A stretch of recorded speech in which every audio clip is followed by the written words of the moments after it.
Howdy gamers, Patrick Hickey Jr. here, Editor-in-Chief of ReviewFix.com, bringing you the next edition of Gem or Junk. This week out we're going to be playing Super Double Dragon. So, for me, Double Dragon on the NES and in the arcade was pretty awesome. It just had a whole sense of self. Like, it was just this really intuitive and fun fighting game that just got harder and harder and harder the more you played it. And I remember playing this on the Super Nintendo and not feeling the same way. Why?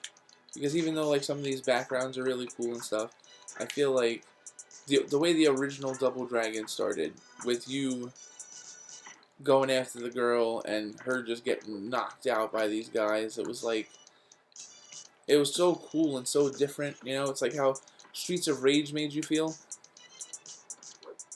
Like, you're fighting for, like, your city and stuff. And the music in the beginning, I felt like Double Dragon did something very similar. So, like, this game looks the part of a 16-bit fighting game, for the most part. It doesn't look nearly as good as Streets of Rage. But, I feel like the character models are a little too small,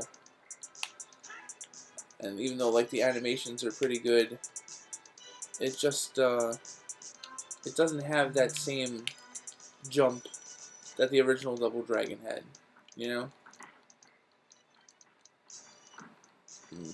Not really a fan of these Molotov cocktails and stuff like that. Let's see if I can get the nunchucks. It's not working. Okay, anyway. I'm getting my ass kicked here. But it's like, all these little bells and whistles that they added make for a cool fighting game, but this, to me, fucking boomerangs, Molotov cocktails, it's like the game ended up, they made it way too busy. So it's not really super at all. If you're with friends and you're playing it with friends, it's still a romp, and it's still fun, but like, the original Double Dragon was a great single-player beat-em-up game.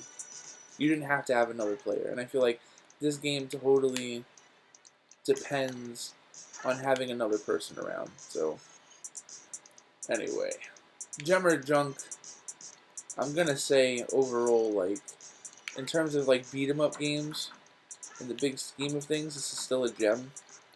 But in terms of like the lineage of the series, and if you're like a hardcore Double Dragon fan, this is junk.